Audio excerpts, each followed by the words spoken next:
So, Matt Beedle, are you a Beedle? That was a good one, right? But how do I pronounce your last name? It's a good question. I'd say Beedle. A Czech people would be like Beedle.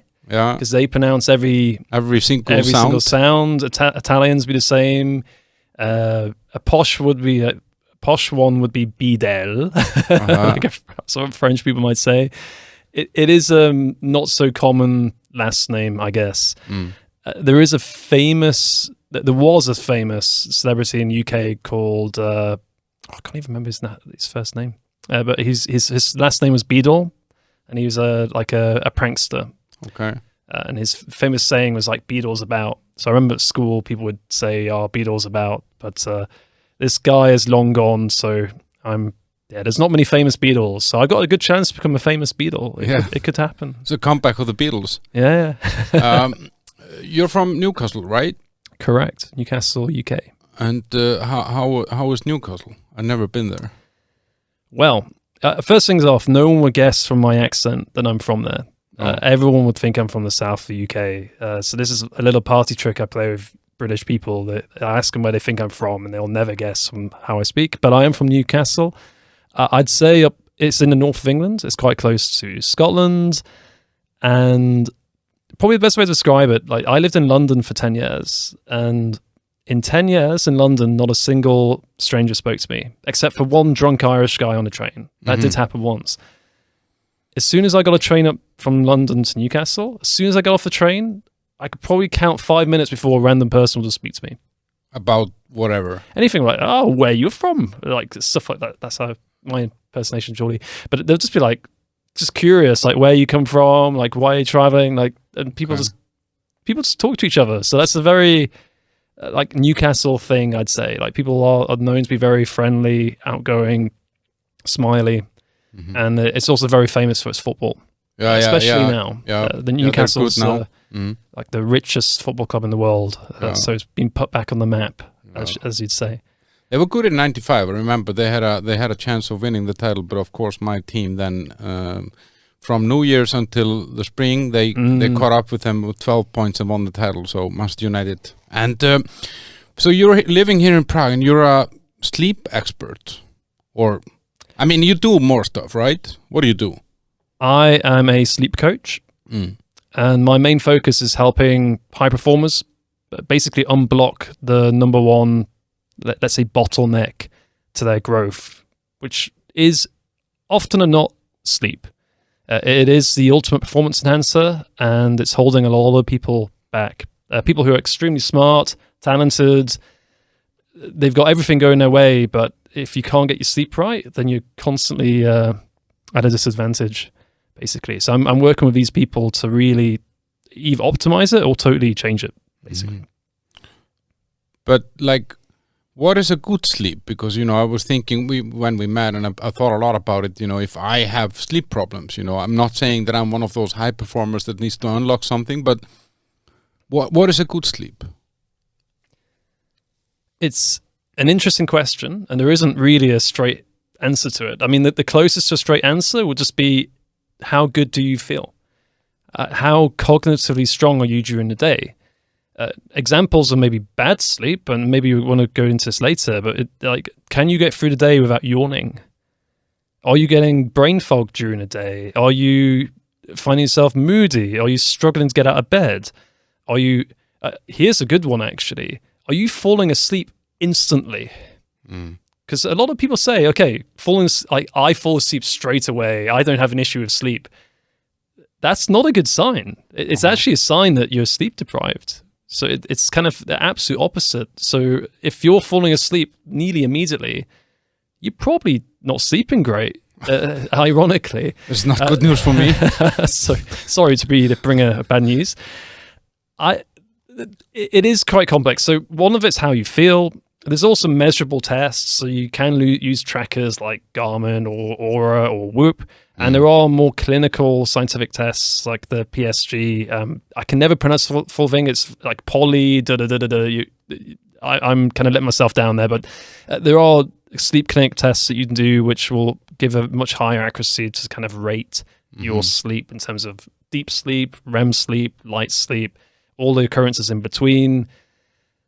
But even then, a lot of it's subjective to the person. Sleep is like an iceberg. Like what you see on top is just the beginning. There's a huge mountain of complexity behind it. So I hope that kind of gives you a rough idea of sleep. Yeah, but when you say how you feel, like, because that's an interesting thing. I like because if I feel bad for a long time, that becomes my norm. Like it's hard to. I remember there was this movie about sugar intake. The was a famous American documentary, and they were showing that most people have consumed more than the recommended daily dosage of sugar just before 9 o'clock in the morning, just by drinking a glass of orange juice and blah blah blah. And then the guy was saying that he was talking about this, what you're saying, yawning throughout the day, feeling tired, feeling brain fog and all that stuff. And I mean, I was there. I would feel this around 2 or 3 o'clock in the day, and then I realized, okay, it's connected to my lunch. It's what I'm eating actually. But what he said is that those fluctuations of how you feel throughout the day are what most people think is normal. Do you know what I mean? And yep. And we normalized, for example, with sleep, we normalized it that it's hard to get up somehow. It's a societal norm. It's hard to wake up. It's a very good point, and undoubtedly there's a lot of people out there, people who maybe are listening or watching, who unknowingly are constantly sleep deprived, and they are functioning at a lesser percentage than they should be, and they don't even know it. And I was one of them people in the past, no doubt. And I can also relate this to nutrition. I changed my nutrition quite considerably over the last 2 years, largely through education. And I these days, best example, if I eat crap food, something that's full of processed sugar, seed oils, I feel it now. I feel like crap. While before, I wouldn't even realize, because I was so at such a lower scale that I wouldn't even realize the effect it's had on my body. Well, now it's so obvious. Like, it's night and day when I have bad food. Hence, I think it is a very similar story for sleep. And it's these just little things, I think, that if someone's starting to be a bit more conscious about it, about how they are during the day. And another thing is just now and then, even people who are constantly sleep deprived, now and then they have a really nice sleep. They sleep 8-9 hours, and you just know that day you've had this really great sleep. You notice it. You just notice it. You're suddenly like a nearly different person. But it is true that over time you just kind of lose track of this, and I think some people are going sleep deprived for many weeks, months, years, and the effects are quite insidious over time in terms of aging, in terms of cognitive function, and being aware of it is the hardest thing. A lot of times people only become aware of things they need to do in self-improvement when something terrible happens. You need some shock factor, you need to hit the bottom somehow. It's like, I think it's called the region beta paradox, which is basically it. And until something terrible happens, we just don't take notice of these little things, which aren't so little, for the record. And in all fairness, I don't want to be all high and mighty, being like, hey, I sort myself out without bad things. The reality is, I went through a massive transformation 3 years ago, where I had to hit rock bottom before I'd do that. I knew things had to change, but until I was basically full on like skinny fat, overweight, depressed, girlfriend left me, like until all these things hit me, I just wouldn't take action. So I totally get it. And I'm still trying to find solutions to help people without them having to hit rock bottom first. But for those who are willing to take action prior to some big event, then hats off. Really hats off to these people are going to be the people who are getting ahead of everyone else. But I want to talk a little bit more about kind of your personal journey later, because I think that it's an interesting thing, because you've actually, I mean, and you probably consider yourself to be work in progress. I mean, you're constantly looking for new ways of improving. But if we go a little bit to the bad sleep, I mean, like, what's the impact of it? I mean, like, what's the, you know, like psychological, mental, you mentioned that, you know, fatigue and anxiety and stuff like that. But is there a measurement of, I don't know, productivity or something? You know, I think, are there numbers about it, you know, loss of work days or something, you know, like, can we measure this actually in money somehow? The Rand Institute did a study, I think it's 2016, and they estimated that poor sleep is costing the US economy about $440 billion a year. And I think they calculated for Germany it's cost them $50 billion, and for UK 60. So these are a study that people can look at. Rand Institute's a very well-known think tank. They have a lot of scientific expertise, a lot of money funded to them, and a lot of policymakers look towards them for policy decision making. So they're maybe one of the best examples out there of looking into the actual cost of sleep, and but ultimately it is extremely difficult, and there's a level of subjectivity to it that is tricky to put in place. But there are a lot of studies. There's studies comparing how people see the CEO in a business before, when he's had bad sleep, and when he's had good sleep. There's a study, I don't want to misquote anything in full, but the general summary is that when the CEO had good sleep, people found him to be more charismatic and were more interested in his message than when he had bad sleep. And there are a number of studies breaking down sleep in terms of athletic performance, in terms of how they look, in terms of how they perform in tests of intellectual quality. And so it's somewhat quite well explored, but to put a perfect figure on it is challenging because of so much subjective aspects to productivity. I did my own calculations somewhat recently. I basically, using different statistics, so statistics could be, I'll throw another one at you. If you sleep under 4 hours, I think you're 11.5 times more likely to be in a car accident. So it's worse than drinking alcohol for driving if you're severely sleep deprived. And there's another study, I can't quote exactly, but something like if you sleep well, you're something like 4.5 times less likely to get a cold. Now, I want to be careful quoting scientific studies because even if a study exists, it doesn't mean it's a good study. It doesn't mean it's collaborated. It doesn't mean it's a meta study, and also science changes all the time. So if people need to be careful, and I need to be careful when quoting this, but these things are out there. It gives us an extremely strong indication that sleep is super important. So going back to what I did myself, so I made a calculation where if an employee who's earning 30,000 euros net sleeps badly for on average, then it can be cost them around 2,000 euros a year in terms of to that employee or to the employee themselves. And that's based on missed days work, less chance of hitting bonuses, spending more money on wellness, spending more energy on power. So we all know how expensive electricity is now. And if you're sleeping less, you're using more electricity, for example. The lights are on more. More heating, yeah. So these things all add up. And for an employee, it could be around 2k euros. And that's only for earning 30,000.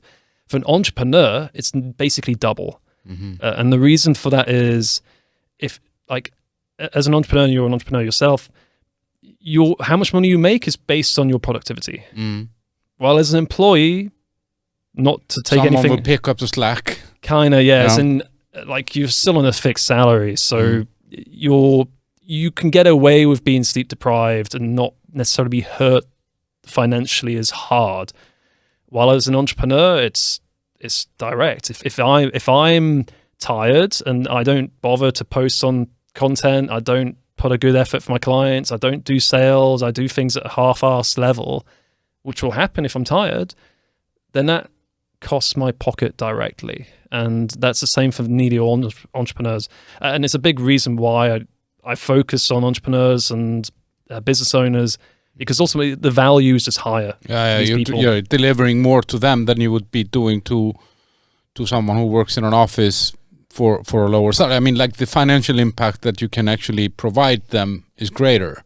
Ultimately, yes, and it's just more obvious for them. It's an easier sell, should we say? So yeah, it's interesting, Matt, that I have never. I'm thinking about it. I was telling you actually before we started recording here that I've never in my life been asked by a doctor how I sleep. And I mean, obviously, I do understand that. I don't think I ever came to a doctor with a condition that necessarily was in that stage that he would ask me about those things. But I've rarely been asked about nutrition or sleep. Are we taking sleep? Aren't we taking it seriously enough? Like as a society in general, what's the word on the street? Oh, it's a total disaster. We're not in any way or form. Needy, no one gets educated on sleep at school or university or in any public setting. Governments put very little effort into this. Obviously, we're seeing a lot more now about nutrition, which is fantastic, a lot more about exercise, but sleep is totally on the wayside. And the fact that no doctor's ever asked you is kind of terrifying, nearly, because we're sleeping like 1/3 of our lives. We're doing it more than anything else. And the fact that we're not exploring this is a total disaster for public health, especially with all the scientific studies on it. The importance of sleep is beyond doubt. As much as there's a long way to go in the science, it's conclusive beyond doubt that it's integral for healthy living. And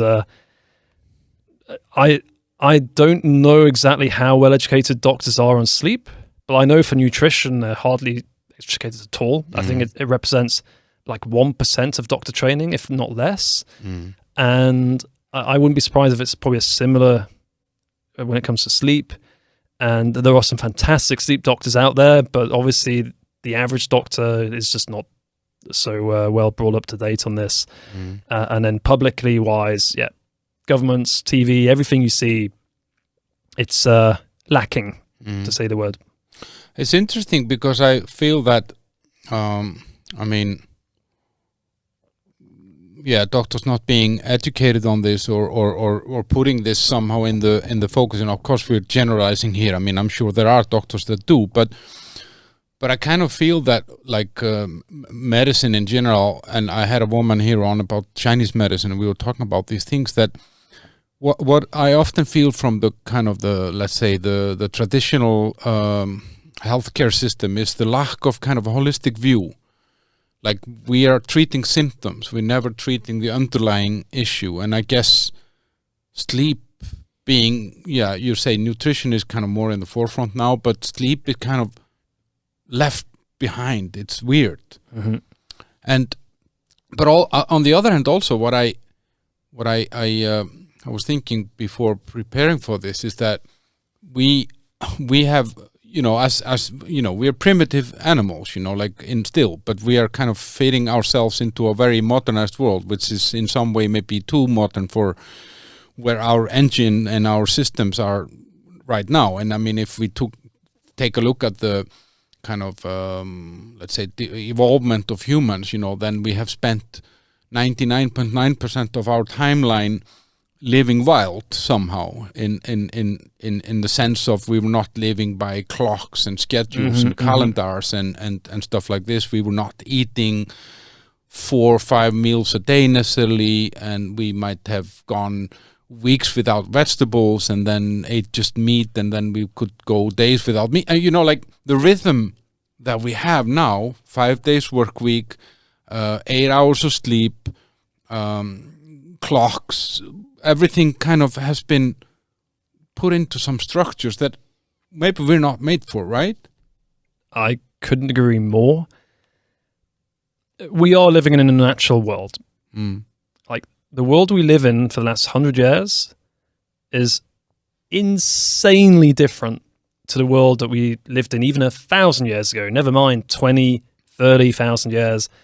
The changes since humans started to do agriculture, which is roughly 25, 30,000 years ago, have been hugely different to most of our prehistoric past, like 100,000 years ago, where we were hunter-gatherers.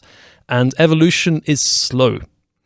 So there is no way in the last 100 years that we have physically evolved to our current environment. So therefore, we basically have these prehistoric bodies that evolve slowly, living in this world, as you mentioned, which just makes no sense compared to our past. Therefore, it's no surprise that there's issues with mental health, physical health, societal issues, because the current time is unprecedented. There's nothing like it. And sleep is part of that.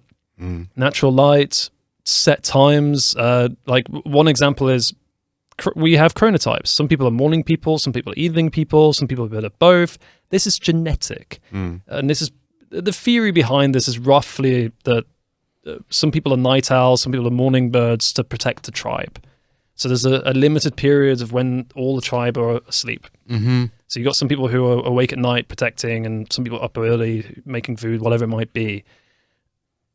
But the current industrial age work week doesn't cater for that at all. It basically only caters to morning people, realistically. So night owls have been outlawed. Yeah, they've been punished by the modern world. It's a shit show, to be honest. But we have to work with it. So I think the awareness you have over this is not so common, and I'm grateful to hear it, because it's obvious we're not, like, the way the world is alien to us. And going back to doctors quickly, I mean, I do want to say one thing. I know a lot of doctors, and their job is hard. And I don't want to take anything away from medical professionals. The amount of pressure and the lack of time they have is horrendous.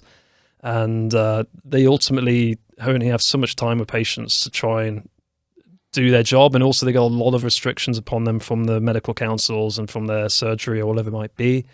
But ultimately, yes, there is a big lack of coverage and holistic help for people.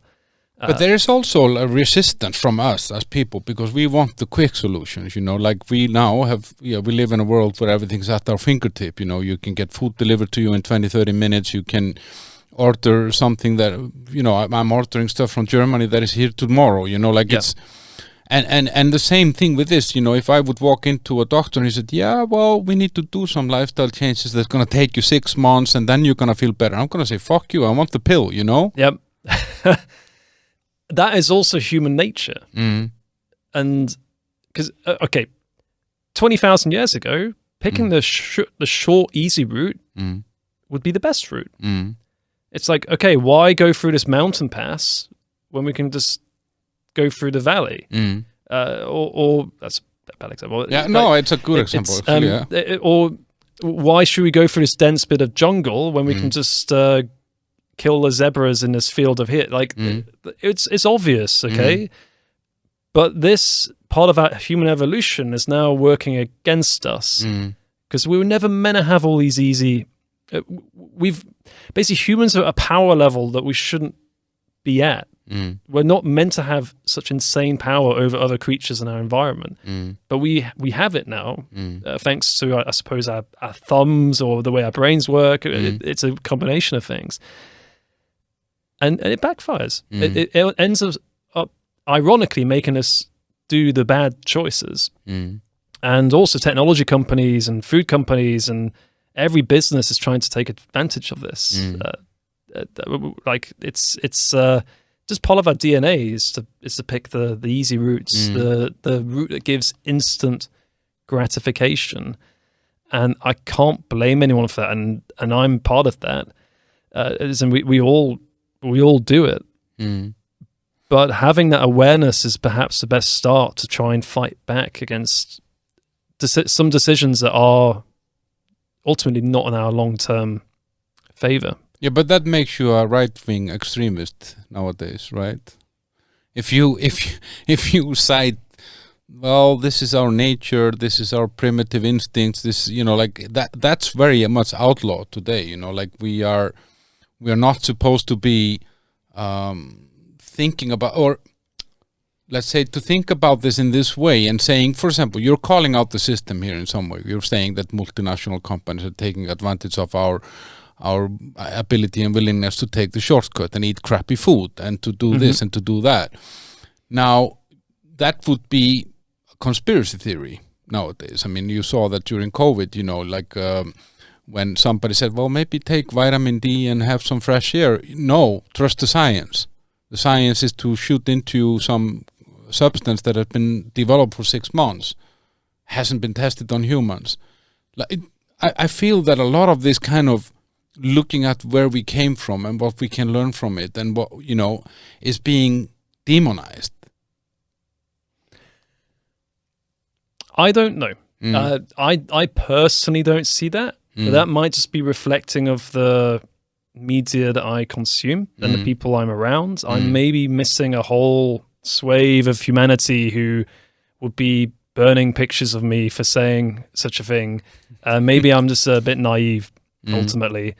If that makes me right wing, then I'm right wing. I'm just going to say what I believe is the truth and the reality of the situation. I think from a scientific point of view, it's hard to argue against. Like it's kind of, if you just look at our evolution and just look at things from a logical perspective and how our brains are designed, and you could go delve in the science of all the psychology. Like it's very well documented in terms of people picking the short route and instant gratification and dopamine and serotonin. I don't think anything I'm saying here would be against the science or against logic. It just seems to be the truth. And maybe I'll change my opinion in the future. Maybe humans are evolving faster and potentially a lot of this technology and options is a net positive. I wouldn't be here. I wouldn't be having anything going on here unless we had science. Without science. So that's true. No, I'm just, I feel like, I tried being a carnivore for example, for like 2 or 3 years, and I ate just meat, or nothing else, and I felt great, and then there were people challenging me on this constantly, and that this cannot be healthy. And I do blood tests twice a year to check my levels, and it was perfect. And even my doctor was like, I'm a little bit skeptic about this, but your vitals are fine. There's nothing wrong with you. And I felt really good. I had a friend here who did the same. He healed his eczema and stuff. Like a lot of stuff went away. A lot of smaller ailments like headaches and back pains and stuff like this, joint pains and arthritis and stuff. These kind of things that come from eating the crap that you mentioned in the beginning here. When you seed oils that make you feel like shit, and then, but the people who choose this and say, well, this is where we came from, this is what we lived from. We ate a lot of protein, and that's what I just feel is that this has become almost like a fringe thing, which is actually the stuff that got us where we are. You get what I mean? Like that you are weird if you are embracing your kind of innate human nature. If that's the case, then it saddens me. If a lot of people are seeing it in that way, I personally don't. Everything you say speaks truth to me. I think there is an element of exaggeration in some claims that people make on this, and there's always a nuance. So, for example, I'm vegetarian. I've been brought up vegetarian, so it's quite unusual. But I believe carnivore is generally a good route to go because I think it works just because it avoids processed foods, largely.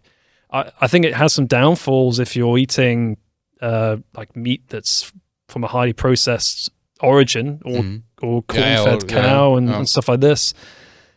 And a lot of people will point out, the studies show this, that eating meat is bad. And a lot of studies do show that. However, like what type of meat were they eating? And was it grass-fed? meat? Was it organic meat? And there's so much nuance in the science. And so there's always a gray area of everything. There's always like, yes, but. But if I look at the argument for carnivore, just on a holistic, overall, like argument, it makes sense. People saying that everyone should be carnivore, okay, that's not... It might not fit everyone. Exactly. And in the science, I mean, that would also be, like, for example, not all humans ate meat all the time. If anything, as you mentioned earlier, we go many weeks, in some cases, if not months, without meat. So humans clearly, if you look at the like tribal perspective, spent most of the time eating gaffer balls. Roots and berries and stuff. In some cases, some it would be purely meat. Or fish. Or fruit. There are tribes where fruit would have been the main, which goes against all of the idea that it's sugar, basically. So that goes against everything we'd say. But there would be tribes 50,000 years ago where their main source of food would be fruit. So I think the main takeaway I take on nutrition is just avoid processed food. What type of food that is doesn't really matter. And I agree with that. I think that's the killer here. And that makes me a little bit sad. We live here in Prague and they just opened this Popeye's fried chicken and there's a queue outside for hundreds of meters every day to buy chicken fried in Sito. I mean, it's insane. But anyway, we're off track a little bit. I want to go back to sleep. So yeah, on the sleep. So how do I know that I have a sleep problem?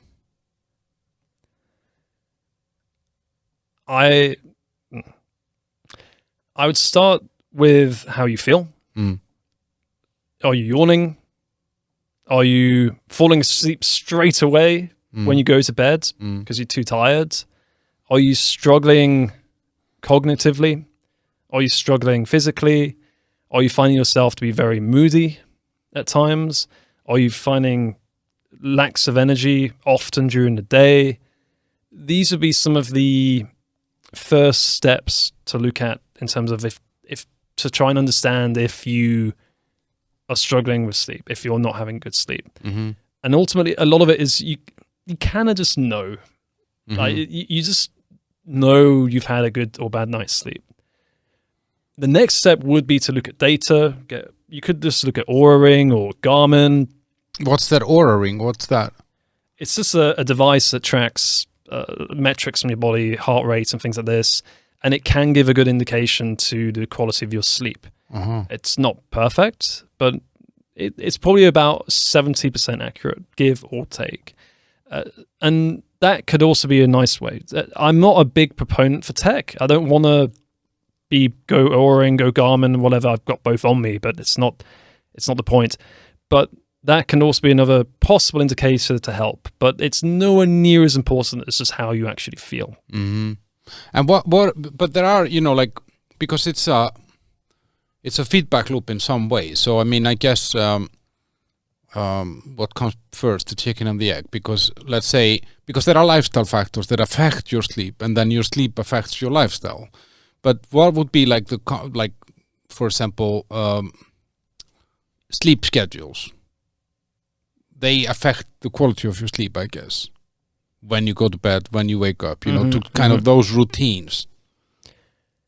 It's part of the web, which is sleep. So, there's a general rule of thumb. The less variance in when you go to sleep and wake up, the better. Our body likes repetition and consistency. So if you can go to bed and wake up, go to bed at the same time every day, wake up at the same time every day, that will, on average, improve your sleep. But this is just one part of many things. It could be in terms of your morning routine. What are you doing when you wake up?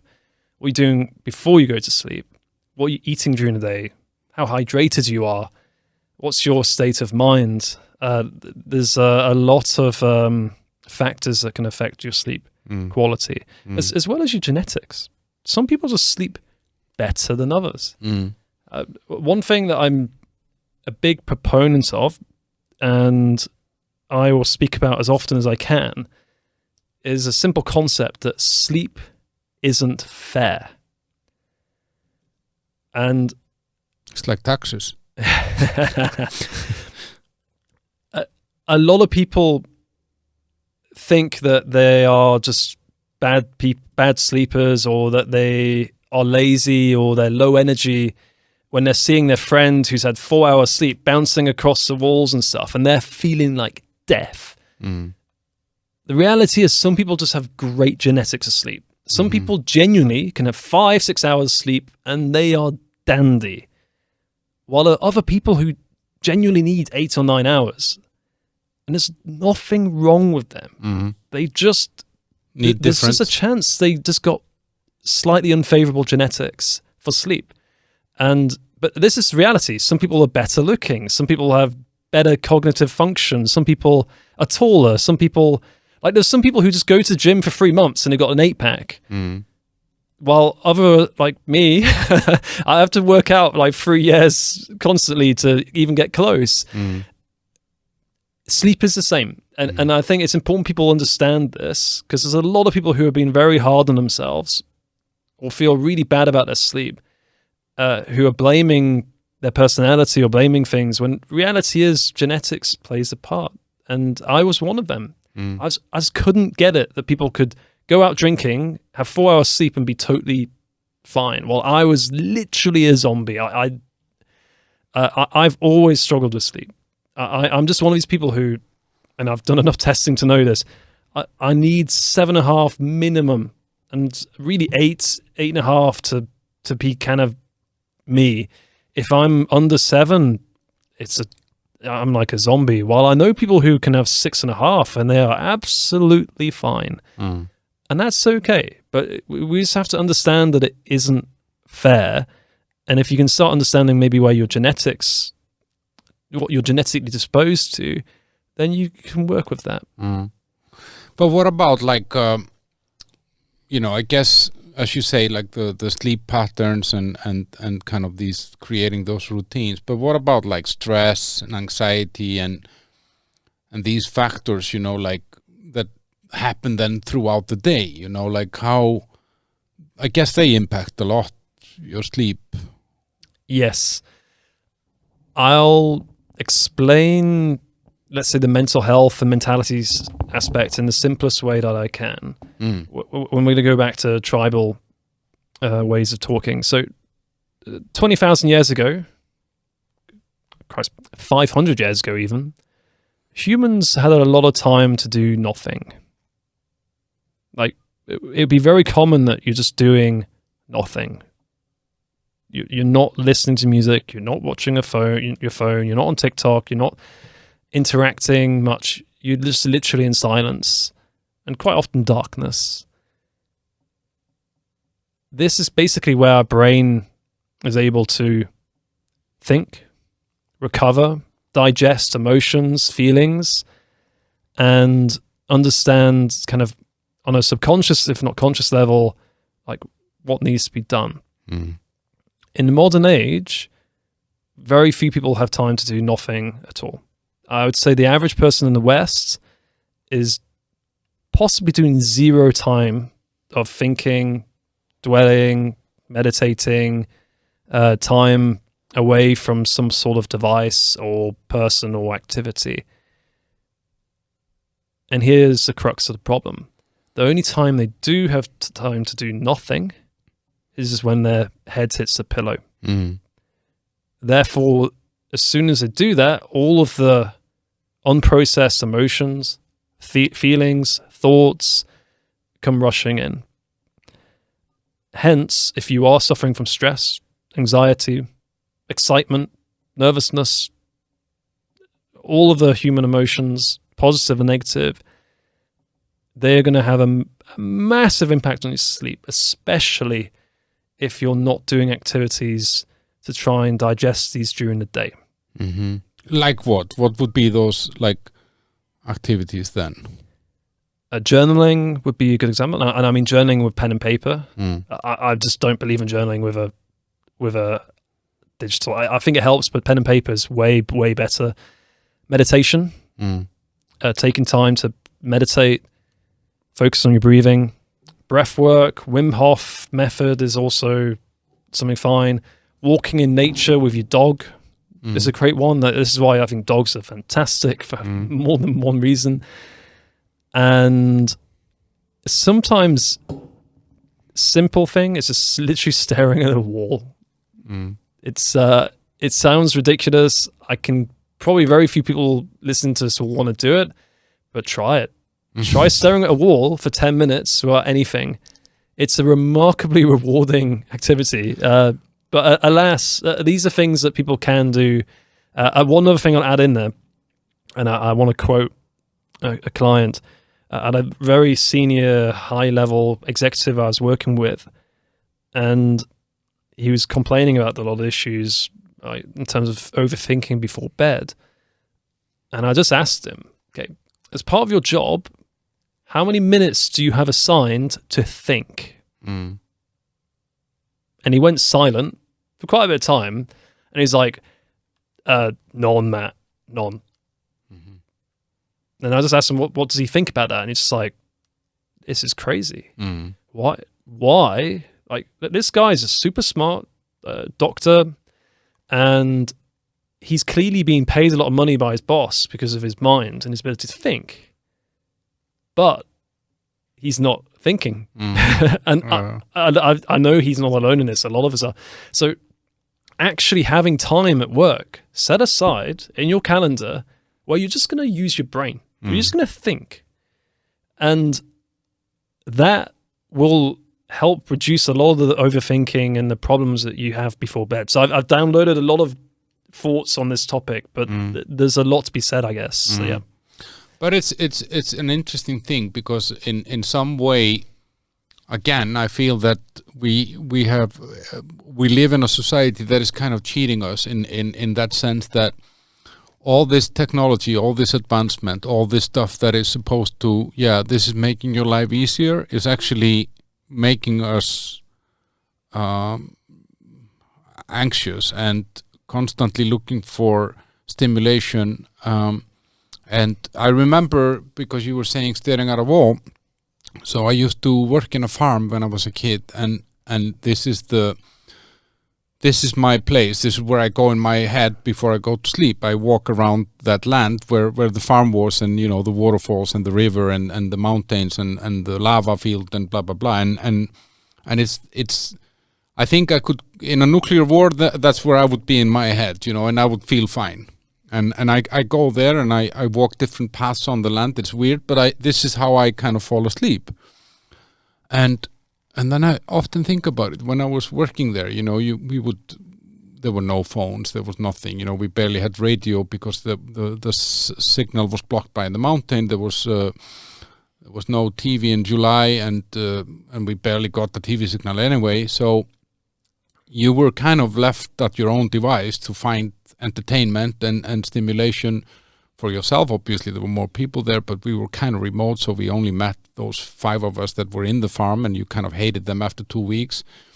So sometimes you were just lying somewhere on a field and watching the sky, and sometimes you were counting the stars in the evenings, or like I remember once I was counting the chemtrails from the aircraft, or whatever this called, the smoke that comes from airplanes flying over, and it was fine.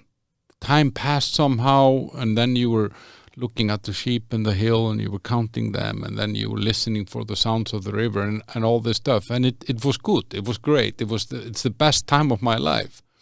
Now I have educated myself. I had good jobs. I have, I'm financially secure, and I have 2 fucking phones. I have an iPad, the television. I have internet everywhere, and I'm freaking out if I don't know the Wi-Fi code.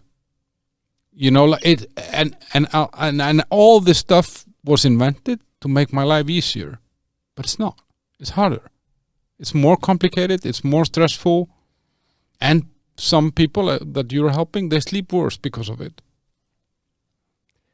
It's a super interesting topic, and it's amazing that you brought up around lava fields. That's so cool. Being in Iceland, I know. Okay, there are books and there are topics saying that we're overly negative and that things are way better now than ever, and potentially from a GDP per capita perspective. Yeah, and in life terms of, expectancy and stuff. Yeah. we undoubtedly are. But I think the question of, are we actually happier On a day-to-day basis. Yep. is one that would be seemingly going in the other direction. I've said this to myself, and I said it to many people.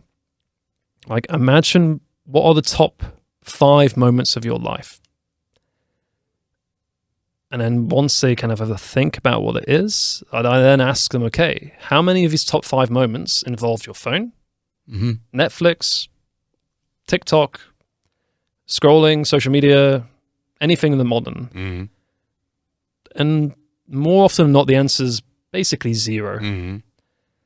Yet we're spending most of our time on these things.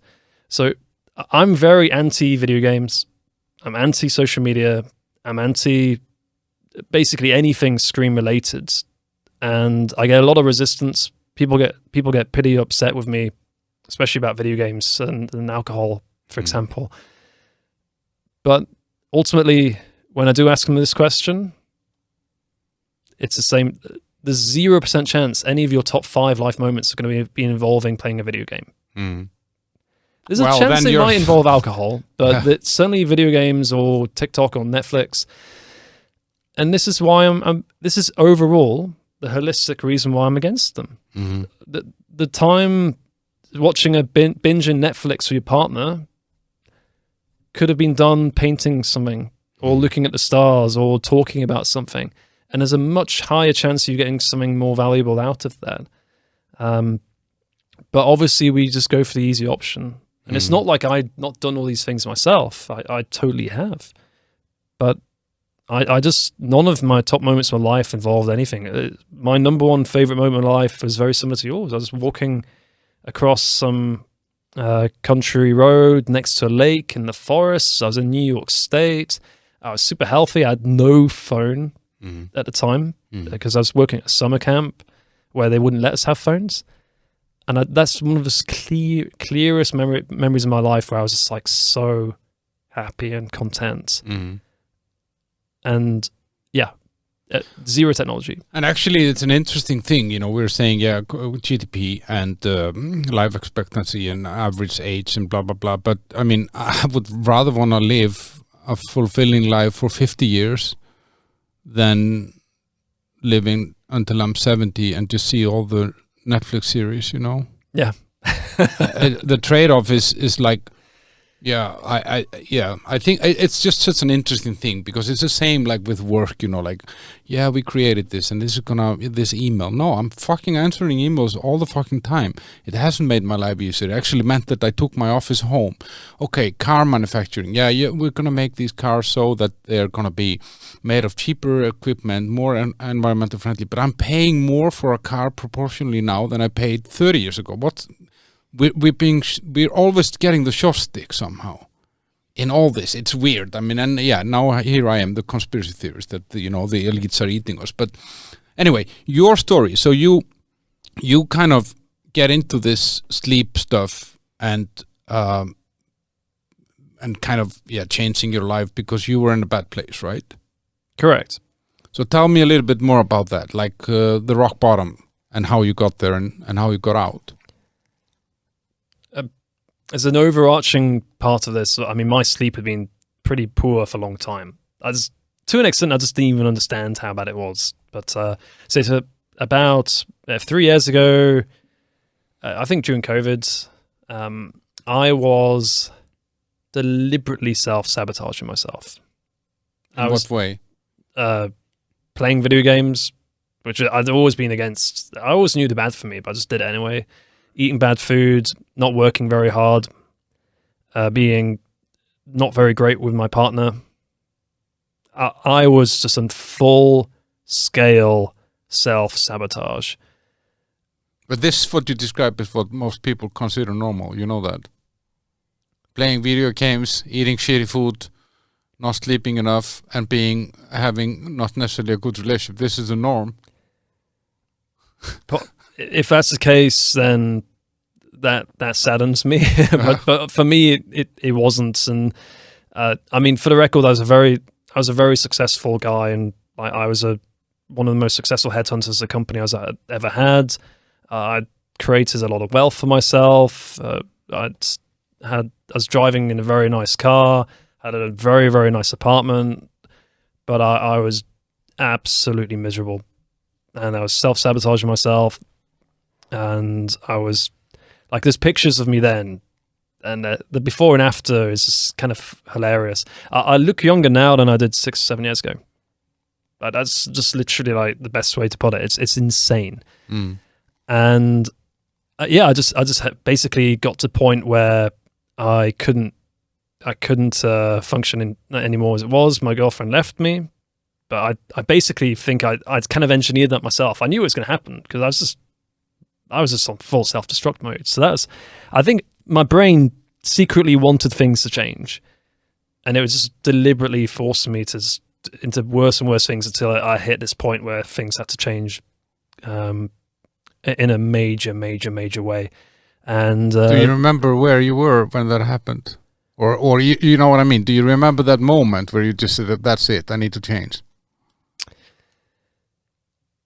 It's a really interesting question. I was subtly aware of it for some time, but I think it really kicked in when I think I went on like a week-long video game binge.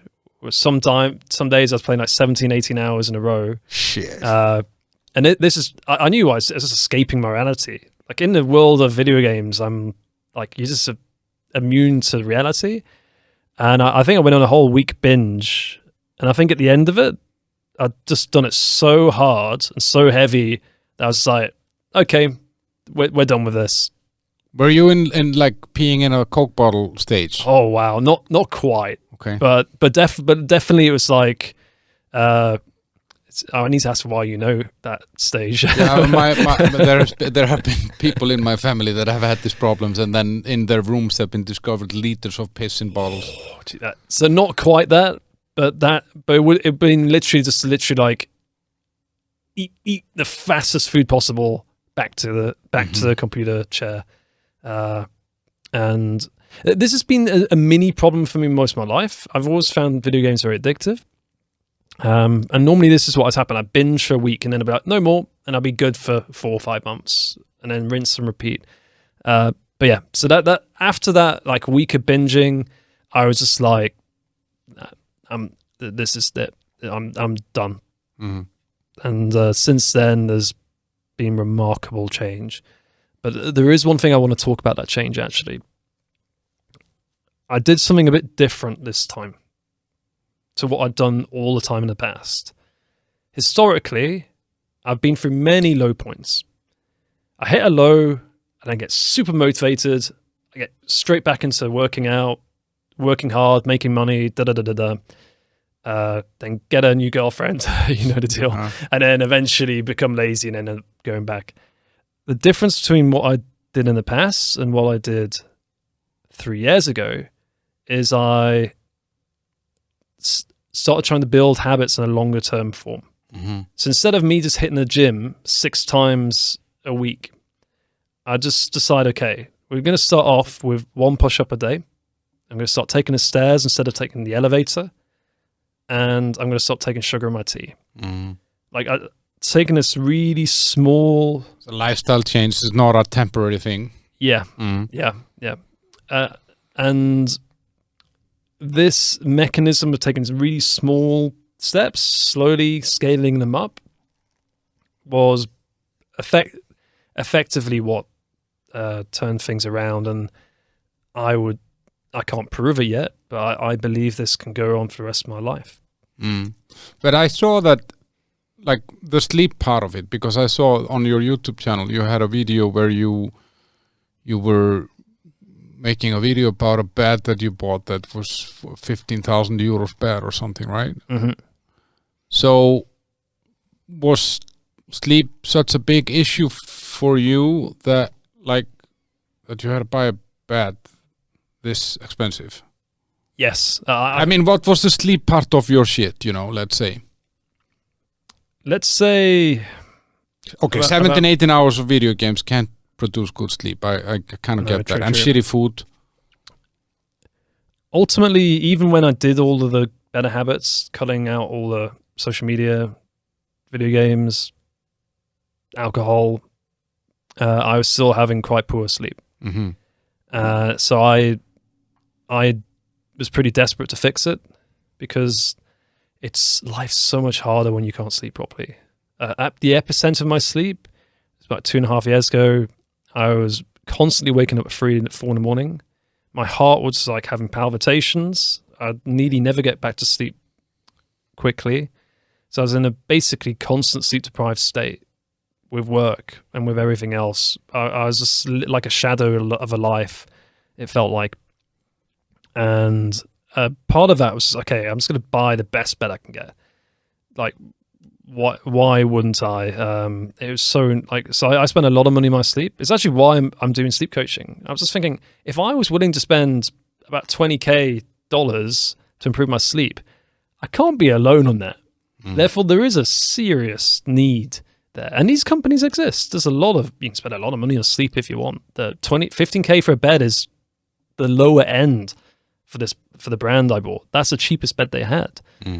So it's it was a painful area, and that's why I wanted to invest into it as much as I could. Ultimately, the solution, it was obviously not a solution at all. The bed is a tiny part of sleep, and if there's anything I learned is that I was a bit unlucky with my sleep.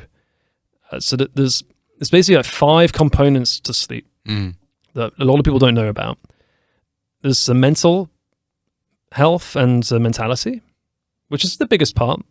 I was obviously nowhere near there. I had a lot of childhood trauma, a lot of limiting beliefs, a lot of issues of stress, anxiety, and goals. And so there's a whole ocean of issues I faced here.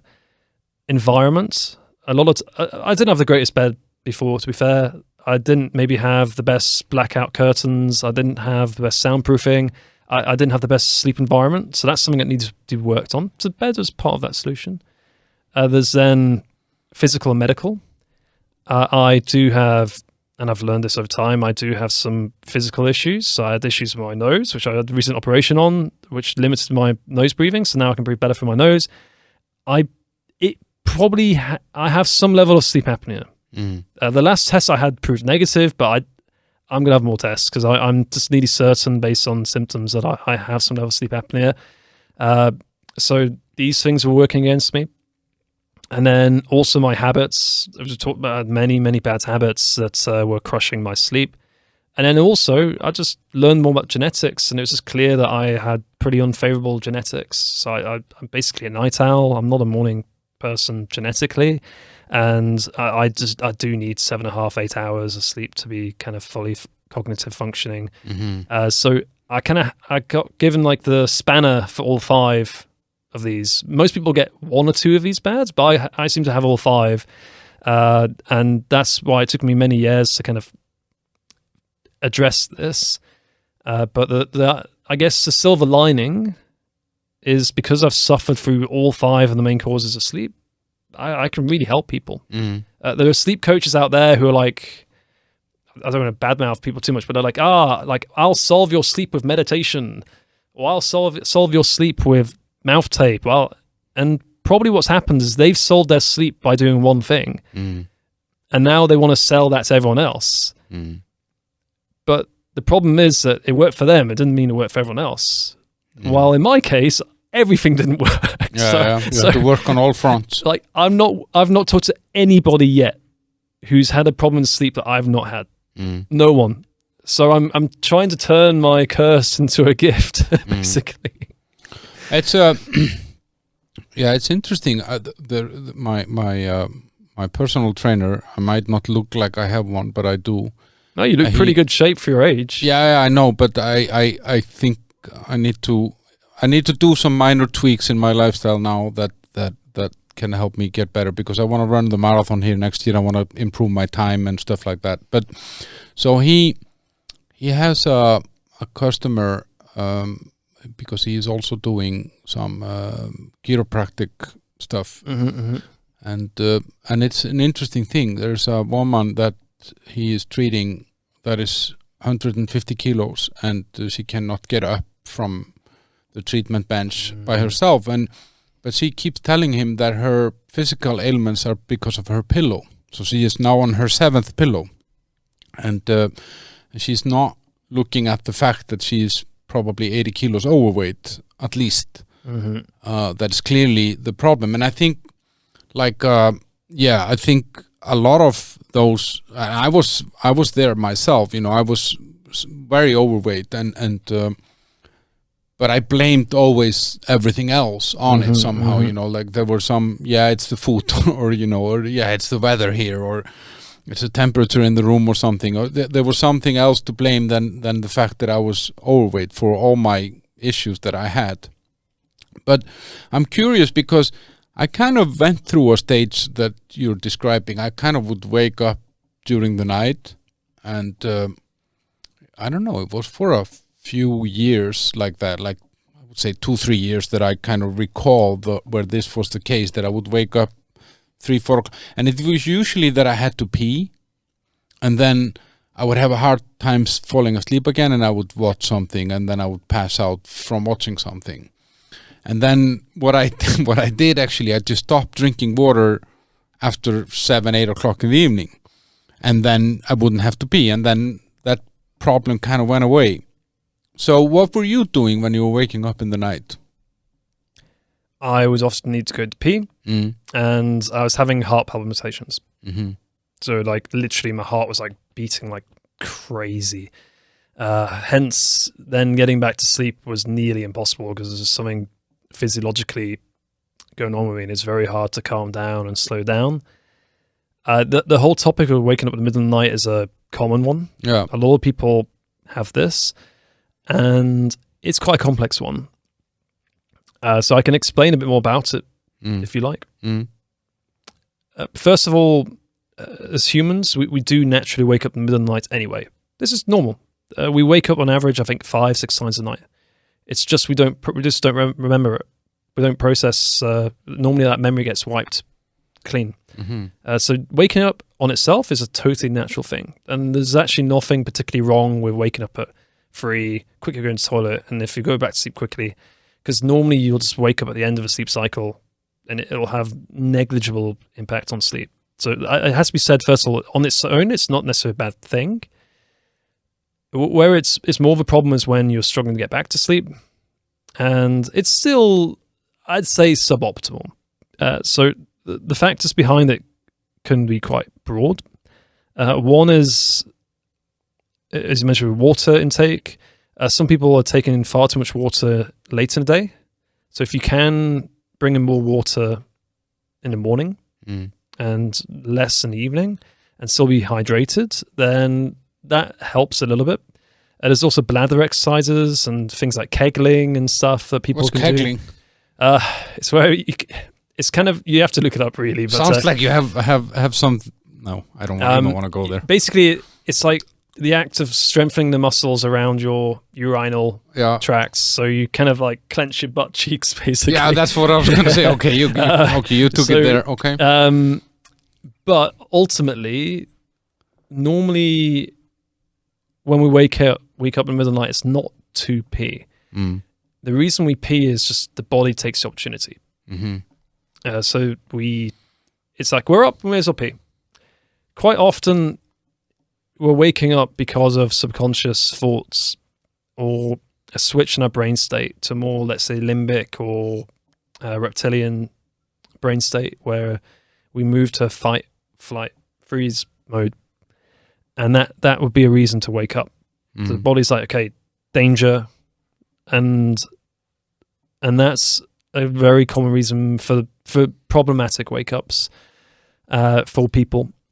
Therefore, it normally is a psychological thing. And like I mentioned earlier, people not processing their thoughts or emotions, people not dealing with their issues in their life, and it's subconsciously coming up during the night. Yeah. And another thing to add into this is our brains are very active when we sleep. They're not. They're like the waves and all the stuff going on are quite extreme. So it's not what people think. Just because you're not conscious doesn't mean there's not a lot of stuff happening. There's a lot more complexity I can add in about waking up in the middle of the night, but that's the general kind of view of it. So it's not necessarily a bad thing. I'd still say it's generally suboptimal, but most of the solutions are more psychological than physical. What was the biggest thing that you changed, or like what change had the biggest impact for you? Like if you would try and pinpoint one thing, I know you did a lot, but what's the low-hanging fruit here? We're back to that. I've got a controversial one on this. I got a controversial one and I got a less controversial one. Give me both. I have to admit, as much as mouth tape gets a very bad rep, and it's non-scientific, and a lot of scientists and doctors advise against it, and even I'm not pro mouth tape. Mouth tape did help a lot with my sleep. I did find as soon as I started pet tape in my mouth, in a safe way. So what do? You glue your mouth together? Or? I use some surgical breathable tape, use a tiny bit, and just put it maybe in the corner of your mouth so it makes it harder to breathe through your mouth. And I can't lie. It had a crazy benefit. This like 10-cent mouth tape probably helped me more than a €15,000 bed. But I'm very candid in talking about this because I think it's strictly personal to me, and it just clearly I had a nose breathing issue, and obviously it's not treating the cause. This is treating a symptom. To solve mouth breathing, mouth tape is literally a band-aid. It's not. So I don't want anyone to listen to this and suddenly be like, oh, I'm going to use mouth tape. But I'd also be lying to say it didn't have a huge impact. Therefore, I'm looking forward to more scientific studies on it, basically, because there has to be something there, I believe, just from my experience and not just me. The less controversial answer and probably the bigger, longer-term impact has just been a change in my mindset and belief. 3 years ago, I had no belief in the future. I literally could not see any way the future is going to be good, which is a very sad place to be living in. These days, I have a positive view for the future. Maybe because I don't watch the news, that might be part of it. But I genuinely have hope. And I think this as well as many aspects of my mind, which still needs a lot of work, but I've done a lot of work on my mindset and my mental health, and I'm proud to say that this has been probably the most long-term transformative aspect of sleep. Because if you're looking forward to waking up, that probably has more impact on sleep than anything else. So yeah. And I think that's, for me, like, it's interesting that you say that looking forward to. So I think I told you when we spoke the first time that I've never been a fan of sleeping in the sense that I always enjoy being up somehow. And I wake up, I would say, 95% of the time extremely happy to be awake. And I always look forward to my day, and I mean, there have been very, very few moments in my life where I have been in circumstances where I somehow feared the following day or the night before or when I woke up, but I mean, obviously I think also I have a very kind of rational, simple mind in some way when it comes to this, and I mean, there's a big dialogue in my home about how I process things and rational versus emotional and stuff like that, and I'm I always kind of start with the rational part, and then the emotion comes based on what my rational brain has told me. So I think in some way I don't know if I'm lucky or whatever, but of course, this also means that I sometimes say things that are totally inappropriate and insensitive and all that stuff. But I've never been a big fan of sleeping, and I don't know why I started talking about this. You were talking about and then I see the difference. So, for example, with my girlfriend, she has, I mean, I wouldn't necessarily say that she had a sleep problem, but she was more of a, staying up later and stuff like that. But she took kind of responsibility for her own health. I mean, she had some health issues. She had some inflammation in her legs and some kind of arthritis symptoms. And then, she had a little bit more stress and she wasn't feeling very good, her digestion and stuff like that. And she actually took kind of the sleep and kind of totally revamped it, And so what she is doing is, like blue light filter glasses when we're watching TV or when she's on the computer in the evening.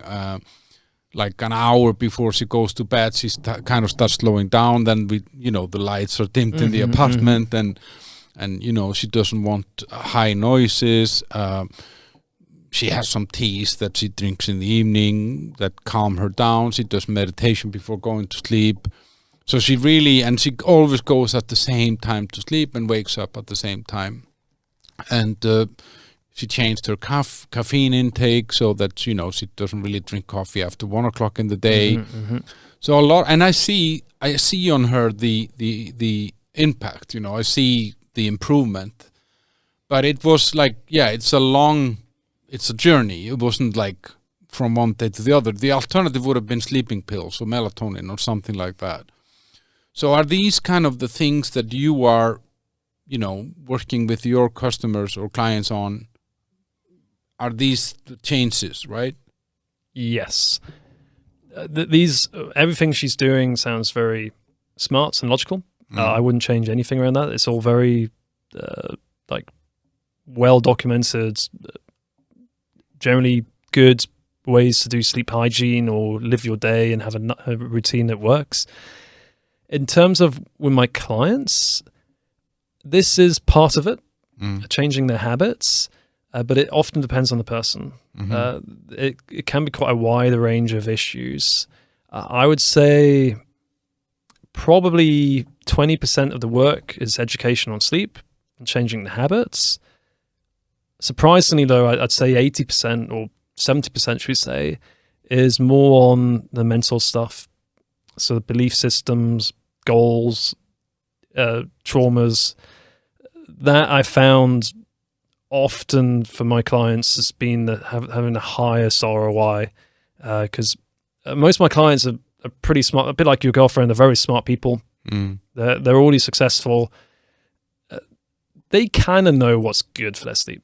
They don't really need me to tell them to not use screens. There's a few nuances I can help them with, but so they have the ability to do that, and it's typically more mindset and mental aspects are actually holding them back from doing that. And that is, I'd say, the majority of the work that I'm doing with people, which surprises people. Most people think sleep coach, teaching people about sleep, getting them to have all the best habits, but that's surprisingly a very small percentage of what I'm actually doing. But that would be what I would have kind of thought from the bat, because, but obviously I understand also that it's a loop, like if you have bad sleep, you're going to have more anxiety. It's going to be hard for you to process whatever happens throughout the day, and that's then going to contribute negatively to your sleep the next night, and then that happens again and again and again, and in the end you kind of spiral into some place where you feel bad on all fronts, and that then makes you eat shittier food. Then you are re-energizing throughout the day with some crap. I mean, the people that I share an office with, I feel really bad. They start the day with these coughing drinks, these artificial flavored coughing drinks, and there's all the fucking time, they go through 5 or 6 of those throughout the day, and you see someone sit with a Red Bull, like half a liter of Red Bull. I just want to slap them, But it's interesting because how you approach it with your clients. I guess you kind of have to work both on kind of the, let's say, the underlying, there could be trauma, there could be limiting beliefs, there could be these things, but you kind of also need to work on the sleep simultaneously because it's a feedback loop, right? Or it all combines together. So in the first week of a client I'm working with, first of all, we do a lot of documentation and data.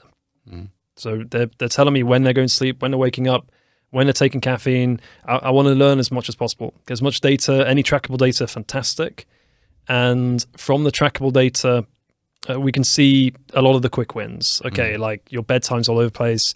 What can we do to narrow this down? Or you're taking coffee at 8 p.m. What can we do to reduce this? And there are a lot of quick wins like that in the first 1, 2, 3 weeks. But to keep them quick wins, forever wins, normally requires a change in mindset as well.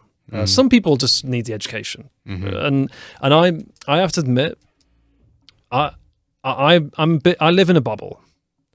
We all do, right? But I in my head, everyone knows all this stuff. Just because it's so obvious to me now that everyone would know all the sleep hygiene, all the best ways to do stuff. But I also have to respect that that's also just not reality, and a lot of people don't know these things. So there is a lot of this that has to be covered. There's no doubt. But without the belief and the changes in linking with their goals and things like this, ultimately it's very hard to get the real long-term results. But this is what I found so far. When I started sleep coaching, I honestly thought it would just be habit changing. I thought that'd be the main area. But the more I delved into it, the more I realized if I want to get real results to clients, we have to delve into the mindset and to their beliefs, goals.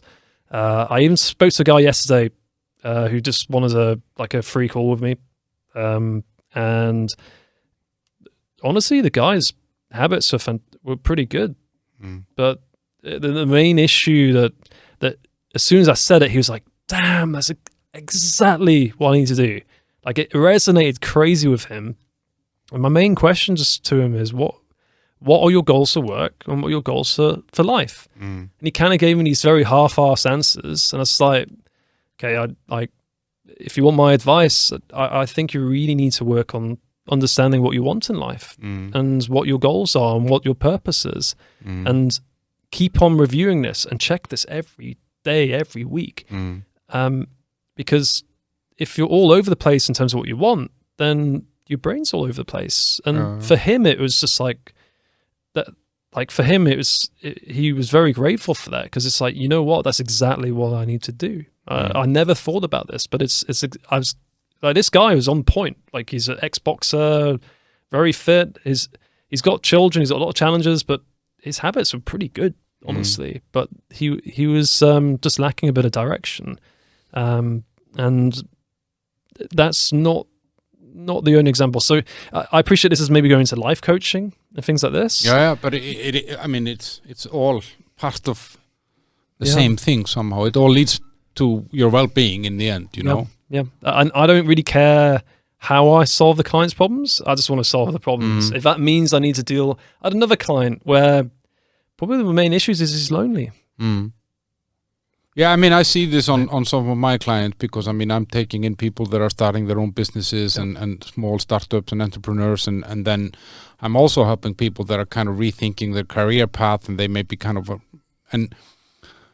and it's the same for me, you know. I don't care what the issue comes from. I mean, some of the people that I help with, they're trying to do too many things at the same time and kind of end up feeling that they're not accomplishing anything because they're spreading themselves too thin. And then there are other people who are, you know, they're just really bad at networking, and that means that they have a really hard time kind of moving things forward because they don't have, you know, favors to call upon or people to ask for help or whatever. And I don't care actually what's the, what, you know, if I have to talk to them about, I don't know, how they felt back in school, or, you know, or how it was in their home, I talk to them about that if that helps, you know. And because in the end, we are not just some one single thing, you know. We are a collection of all the shit that has happened and all the stuff that we do. But so if we to kind of just to summarize, so we're coming to an end of this. I mean, like, I mean, obviously food, exercise, caffeine in the evenings. I think most people, as you said, most people know this. And then the routine, try to go to bed always at the same time, try to wake up at the same time, and do that over time. But are there any other kind of like, you know, I'm thinking about the listeners, those brave souls that are still here with us at this moment. Like, are there any other kind of quick wins where people can, I mean, obviously some people are not necessarily ready to start thinking about childhood trauma and stuff like that, but that might come out once you kind of get this stuff sorted. What are the kind of top 5? Yeah. Let's look at the 5 causes, and I'll give you a quick win for each one. Okay. So number 1 cause, mental health, mindset, journaling, writing down thoughts on paper. Quickest win you can get. Thoughts written down are less likely to spin in your head. So if you can start journaling before bed, even 1 minute of journaling will have a fantastic return on investment. In terms of medical and physical, are you snoring, waking up with a dry mouth, or do you just suspect you have a medical and physical condition? If yes, see your doctor, but better, see an ENT specialist or see a sleep specialist. And or consult ChatGPT. These 3 things would be quick wins if you suspect a medical, physical issue. Number 3, environment. Are you in darkness? If not, get blackout curtains, turn off all the standby lights, and get your damn TV out of your bedroom if you can. Number 4, how you live your life, sleep hygiene. Phone is not allowed in the bedroom. That would be the quickest win. Just ban your phone from the bedroom. It should not be allowed anywhere near your bed. And then the 5th, genetics. This is a bit of a harder one. I don't know if there is a real quick win here. I think the quickest win is just being aware about it. If you have this awareness, and maybe if you just realize you are a night owl, then you've got something to work with there. Great. If you are genuinely a night owl and you've tested it, or you've had genetic tests, or you just suspect it, then you can stop giving yourself grief, calling yourself lazy and stuff, and just work with it rather than against it. So they're the 5 quick tips I can give. And as for the habits and routines, that's, the bedtime, not too much coughing in the evening, healthy food. Yeah. I guess that's kind of... Yeah, I'd say my views holistically, and I'm sure you're probably in agreement with me here, if somebody can have a community and friends, a relationship, which is positive, they eat unprocessed food, they exercise regularly, and they sleep well, then odds are their life's going to be pretty good. I wouldn't bet against that person having a good time. And it sounds simple though, and we know it isn't, because everything's designed to make that harder. yeah. But on the other hand, I mean, I think the main issue with this is that we tend to see this as like it's a long distance run. Like you're not gonna feeling in balance and feeling good about yourself, feeling good about life in general, and feeling good in your body and your soul and all that stuff. It's not something that you just change in a week. I mean, it's a long distance thing, and I think that's where people often, fall into the trap of saying, yeah, I'm just going to diet now for a month and everything will be fine. But then we kind of slide back into the same habits, Yep. And I mean, it's for all of us. I mean, I need to kind of discipline myself. I need to constantly be aware of my flaws and try and work with them. And I think, I think that like, it's more about like what you said when you were changing. It's about taking, okay, I'm now no sugar in the tea. Now not this. And you take it out slowly. After 6 months, you're living a completely different lifestyle than you did 6 months ago. But the changes are so gradual that you don't even see them necessarily as changes, not as a big sacrifice or something. And I remember when I went to a nutritionist once, and she said, listen, you don't need to change anything. Just stop drinking this chocolate milk at lunch. Start with that. Yeah. Yep. Then come to me after 3 months and let's take out the fries. And then I didn't feel that this was some wholesale change in my life, and I didn't feel sorry for myself. These were tiny tweaks, Mm-hmm. I couldn't agree more. I think like my motto for the record on LinkedIn and in YouTube is, we're not looking for perfection, we're looking for improvement. Yeah. And that's exactly in that point. Okay.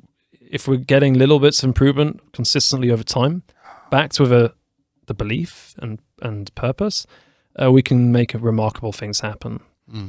And one other thing I might I mean, one of the interesting podcasts would be one to talk about the difference between men's and women's self-improvement, because I think there are some subtle but quite important differences, and how this gets discussed in the media just isn't discussed, especially if we can have a lady in self-improvement to maybe talk to us about it.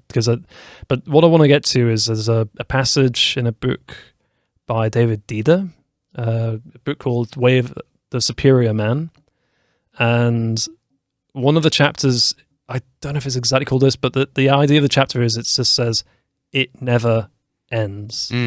I think a lot of men in particular have this idea that one day everything will be great. Yeah. Where we've got like a perfect wife, kids, perfect car, perfect house, we've got unlimited money, and so forth.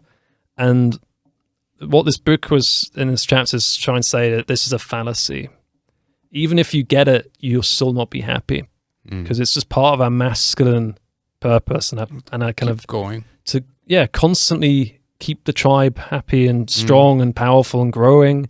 And it's basically saying that we should enjoy more the journey and continue pushing and just understand that this is how life is, rather than always be looking for an end. And I think it's a fantastic chapter. The book isn't for everyone's taste, but that chapter in particular I think is very good, and I'm still finding my way there. But I think understanding that there is no end to self-improvement, there is no end, and if we can embrace it rather than be upset by it, a lot of good can come from it. So I think if we continually are looking for things to learn about and improve, then we're on the right path. Yeah, I definitely learned something from this now, and I thank you, Matt, for coming. And I will put some links to Matt's web pages, like his YouTube and his page, if you're interested on more. I mean, Matt, you're putting out quite a lot of content, so there is a lot of stuff to be learned about, not just sleep, but in general. But this topic we're talking about here was a lot about sleep. But I would like to have you on again at some point, and we can discuss other things. So thank you a lot, and have a nice day. Thank you. It's been a real pleasure. Thank you. Thank you.